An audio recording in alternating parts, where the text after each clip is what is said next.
I've been in the business now, Dick, for about 6 years, and I haven't had a song that wasn't a hit, so I was on the charts, I think, from the time I started until now. I think the secret is really observation, Dick. Because what do you mean? Well, if you observe what's going on and try to figure out how people are thinking and determine the times of your day. And just like the river I've been around. Sam Cooke, a name synonymous with soul, a voice that moved a generation. But behind the velvet tones and timeless hits lies a story steeped in mystery, tragedy, and unanswered questions. This is the story of how Hollywood left the murder of Sam Cooke unsolved. Sam Cooke was killed by a .22 round going in through his armpit, through the lungs, and the heart. Some have claimed this is mob execution style. From the church choir to the heights of stardom, Sam Cooke's life was as dynamic as his music. But his story didn't end on stage. It ended in violence. And the truth of what really happened that night in December 1964 remains shrouded in darkness. Chapter 1. The Rise of a Soul Legend.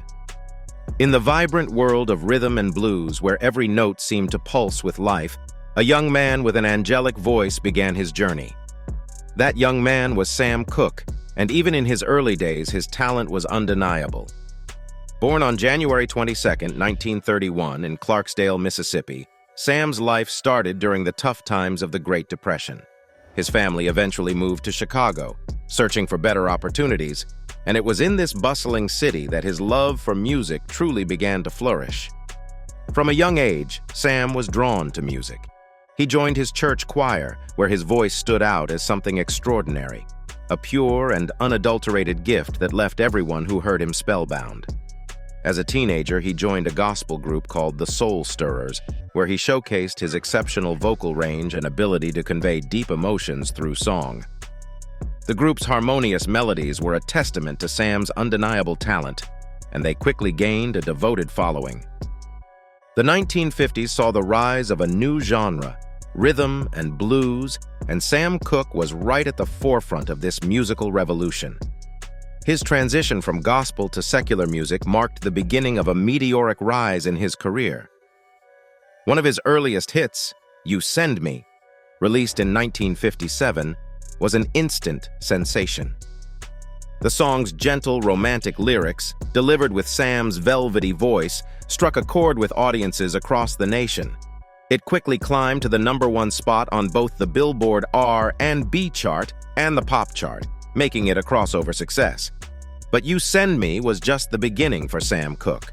The young singer had an uncanny ability to infuse his songs with raw emotion, making them resonate deeply with listeners.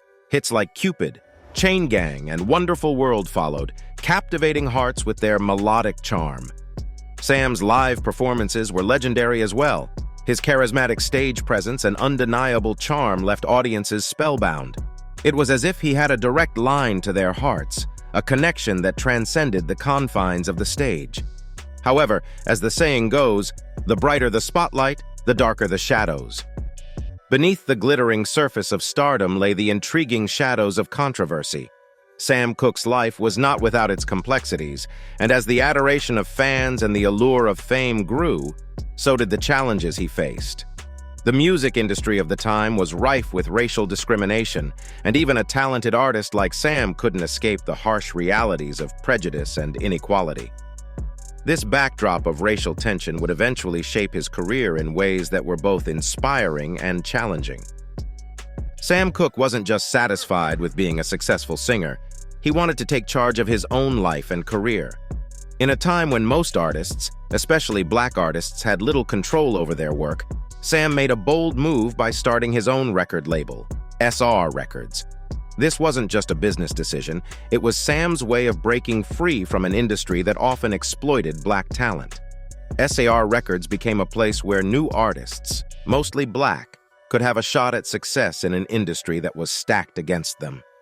Sam's dedication to helping others showed his belief in giving everyone a fair chance and building a community where black artists could thrive. But with his success came challenges. As Sam took more control over his career, he began to face resistance, especially from people who were used to calling the shots. One major obstacle was a legal battle with his former manager, Alan Klein, over who really controlled Sam's music and the money that came with it. This fight wasn't just about money, it was about power. Sam wanted to own his music and have the freedom to decide his own future, while Klein wanted to keep the upper hand. SR Records was more than just a business venture for Sam. It was a way to make sure black artists had a place where they could create without being taken advantage of. During that time, the music industry was mostly run by white executives who often treated black artists unfairly. Sam saw the injustice and decided to do something about it. By starting SR Records, he gave artists like Bobby Womack, the Sims Twins, and Johnny Taylor a platform to share their talents with the world. These artists were not just signed to a label, they were part of a movement that Sam was building to uplift black voices in a segregated society. Sam's desire to empower other artists wasn't just about business, it was a reflection of his own experiences as a black man in America. The civil rights movement was gaining steam, and Sam wanted to contribute in his own way. He wasn't just singing about change, he was actively trying to create it. By running SAR Records, Sam was making sure that future generations of black artists would have more control over their careers and wouldn't have to face the same struggles he did. However, taking on the music industry wasn't easy.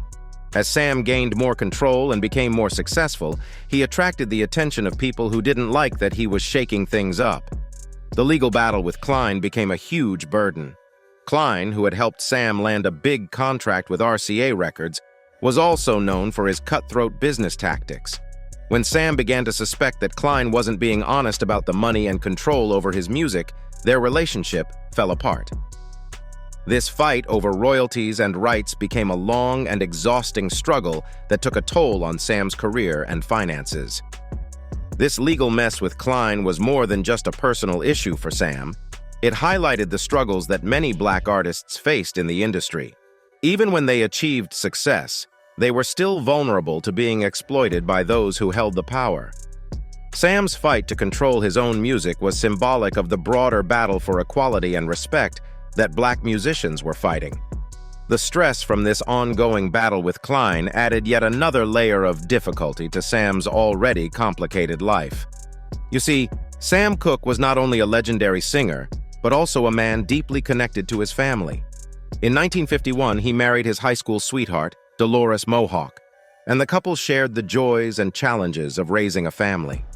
Together, they had 3 children, and while Sam's career was taking off, he cherished the moments he spent with his family. However, like many relationships, their marriage faced its own set of difficulties. The pressures of Sam's rising fame, the demands of his career, and the challenges that come with balancing a public life with private responsibilities began to take their toll. By 1958, after 7 years of marriage, Sam and Dolores decided to part ways.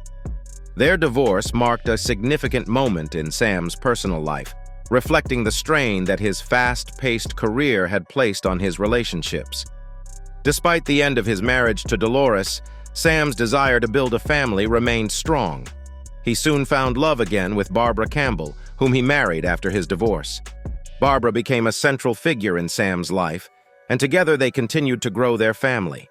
Sam's relationship with Barbara was filled with both love and hardship as they navigated the complexities of his career, fame, and the personal challenges that come with it. While Sam Cooke was busy making waves in the music industry, his personal life was far from the picture-perfect image his fans saw. His marriage to Barbara Campbell Cooke was a roller coaster of emotions, and their relationship faced its own set of difficulties. The rumors of infidelity that swirled around Sam only added fuel to the fire. His extramarital affairs were an open secret in the industry, leading to tension and heartbreak in his marriage. But there was another side to Cooke's personal life that was even darker. In 1963, Sam Cooke and his wife Barbara faced a devastating tragedy that would forever alter the course of their lives. Their 18-month-old son, Vincent, tragically drowned in the family's swimming pool. The loss of a child is one of the most profound and heart-wrenching experiences any parent can endure. And for Sam, it was a blow that left him reeling. The grief from Vincent's death was overwhelming. casting a dark shadow over what was already a challenging time in Sam's personal life. This heartbreaking event intensified the emotional struggles Sam was already facing. His marriage to Barbara, already strained by the pressures of his career and the complexities of their relationship, began to show deeper signs of fracture. The weight of their shared grief, combined with the demands of Sam's life in the spotlight, added to the turmoil within their home. The tragedy of losing Vincent not only deepened the cracks in their marriage, but also contributed to the emotional strain that Sam carried with him. Chapter 3. The Activist and the Man. As the civil rights movement gained momentum, so did Sam Cooke's commitment to the cause. He used his fame to support the movement, performing benefit concerts and speaking out against racial injustice. But being an outspoken black man in the 1960s came with risks. Cooke was challenging the status quo, and in doing so, he made powerful enemies. His growing involvement in civil rights would later fuel speculation about the true nature of his death. Sam Cooke's journey as both an artist and an activist is a tale of courage, conviction, and complexity. At a time when the civil rights movement was gaining momentum, Cooke recognized the power of his platform and the responsibility that came with it. He was not just a singer with a voice that could melt hearts. He was a man with a deep sense of justice, driven by a desire to see his people liberated from the chains of racial oppression. By the early 1960s, the civil rights movement was in full swing, and Cooke was at the height of his career. He had become one of the most successful black artists of his time, with a string of hits that crossed over into the mainstream. But as his fame grew, so did his desire to make a difference. Cooke began to align himself with the civil rights movement, using his music to speak out against racial injustice. He performed at benefit concerts, raised funds for civil rights organizations, and supported leaders like Martin Luther King Jr. His involvement was not just about writing checks. It was about using his voice, both literally and figuratively, to advocate for change. One of the most significant moments in Cooke's evolution as an activist came in 1963 when he experienced a humiliating incident at a Holiday Inn in Shreveport, Louisiana. Despite having a reservation, Cooke and his entourage were denied entry because they were black. Enraged, Cooke demanded to be treated with the respect he deserved, but the hotel staff called the police, and he was forced to leave. This incident left a deep scar on Cooke and became a turning point in his life. It fueled his determination to fight against the systemic racism that permeated every aspect of American life. In 1964, Cooke released what would become his most iconic and enduring song, "A Change Is Gonna Come." The song was a departure from the upbeat, feel-good tracks that had made him famous. It was a deeply personal and poignant reflection of his experiences with racism and his hope for a better future.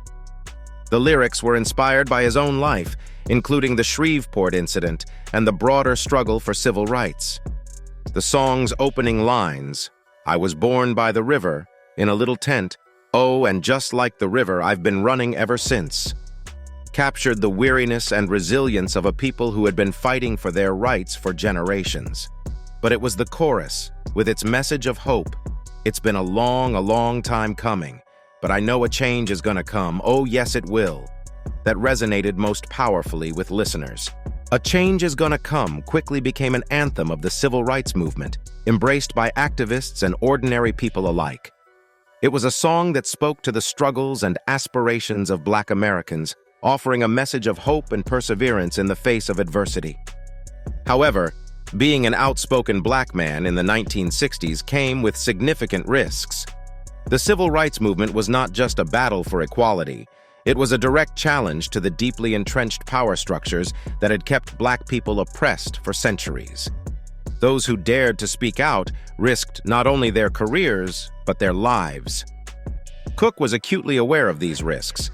He knew that by aligning himself with the civil rights movement, he was making powerful enemies.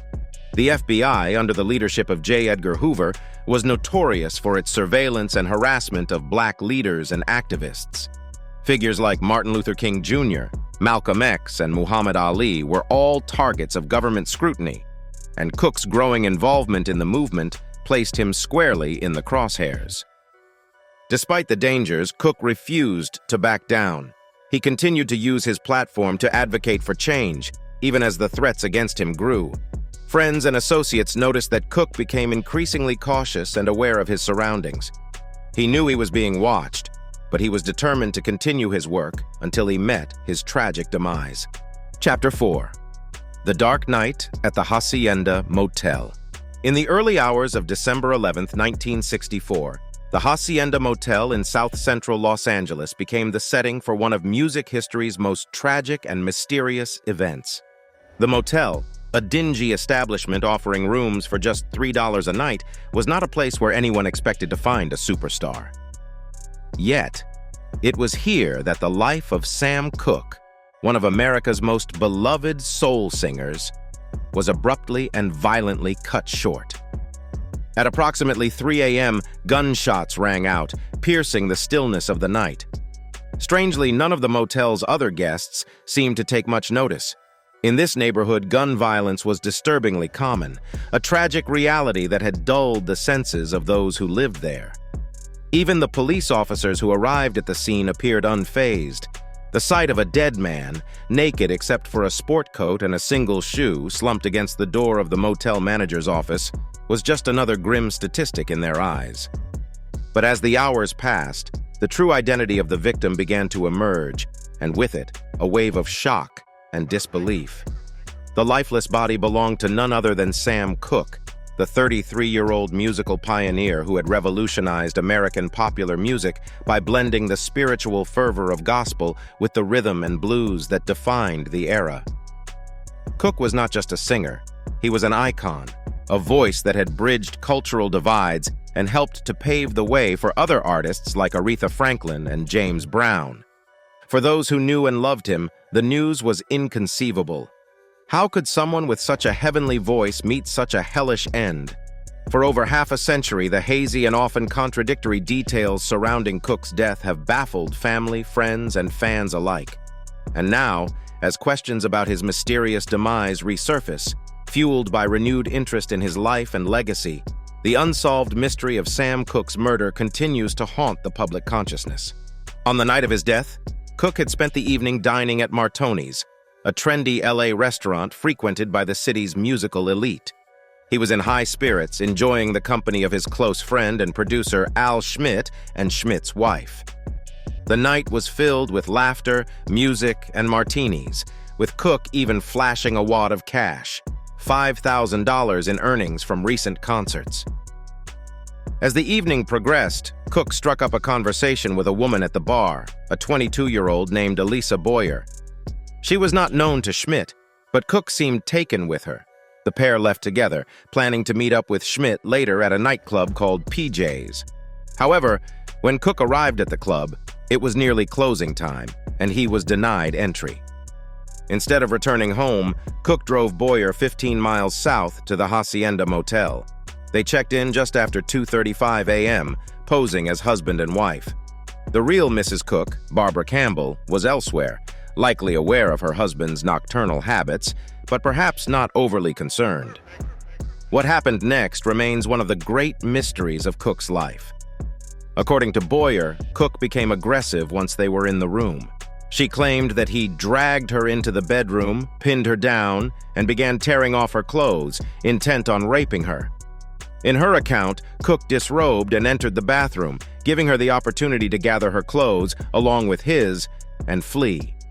Panicked and confused, Boyer ran to a nearby phone booth where she called the police, claiming she had been kidnapped.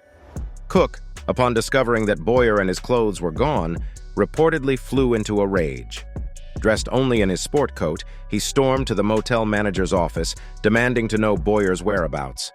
The manager, 55-year-old Bertha Franklin, later testified that Cooke broke down her door and attacked her, twisting her arms and attempting to throttle her.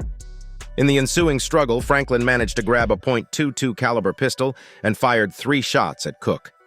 2 missed, but 1 struck him in the heart and lungs. According to Franklin's testimony, Cooke's last words were, "Lady, you shot me," before he collapsed and died. The LAPD quickly ruled Cooke's death a justifiable homicide, accepting Franklin's account that she acted in self-defense. But for many who knew Cooke, The official story was difficult to believe.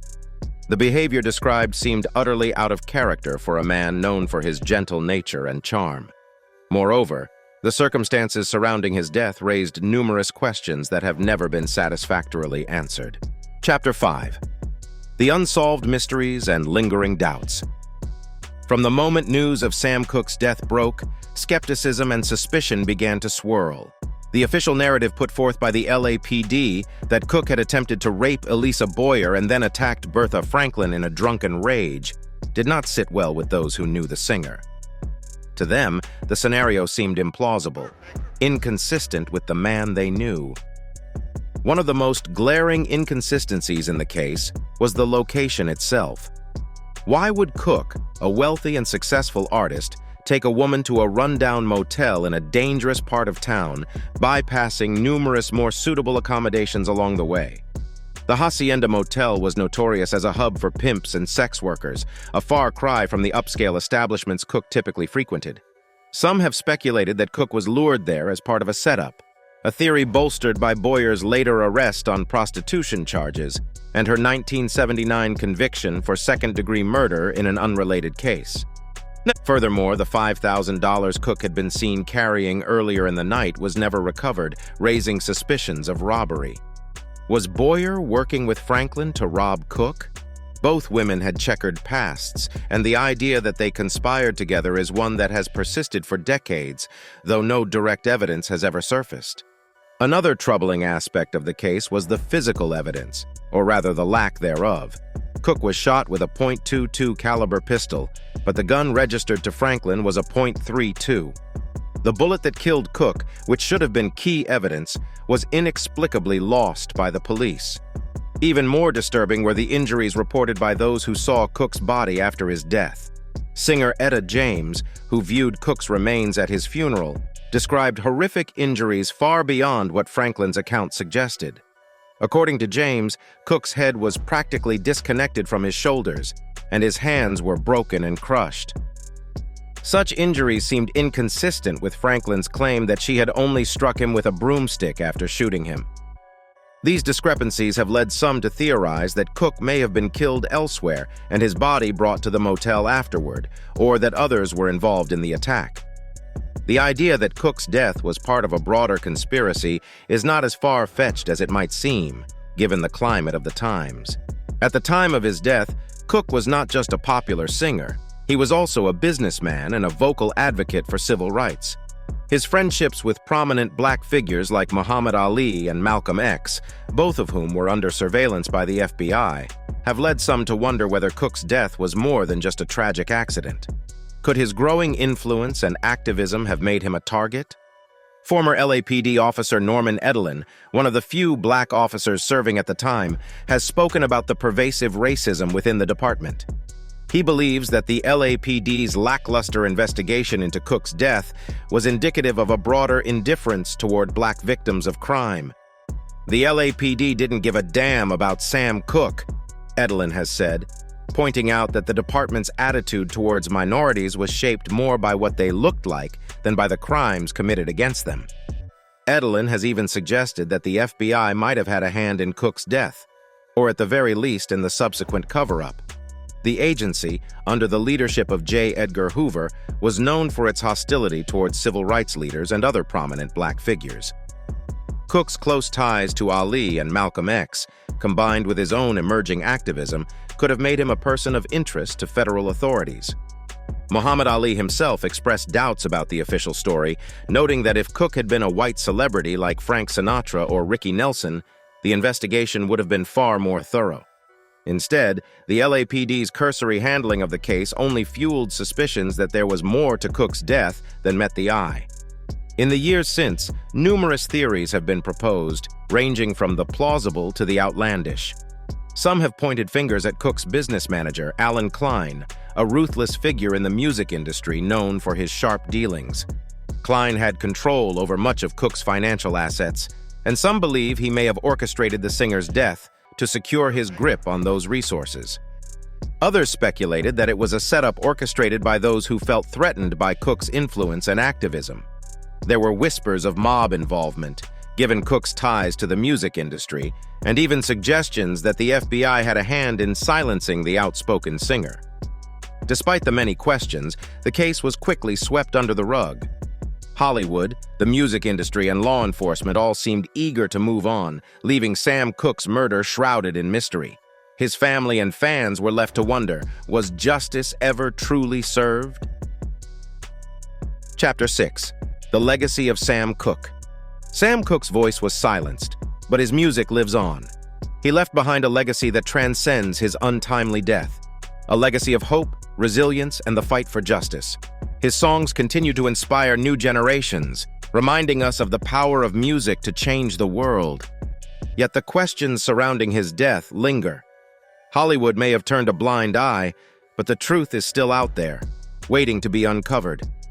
And until it is, the mystery of Sam Cooke's murder remains a haunting reminder of the price some pay for greatness. Sam Cooke once sang that a change was gonna come. But for him, it never did. This is the story of how Hollywood left his murder unsolved, but his legacy, that will never be forgotten.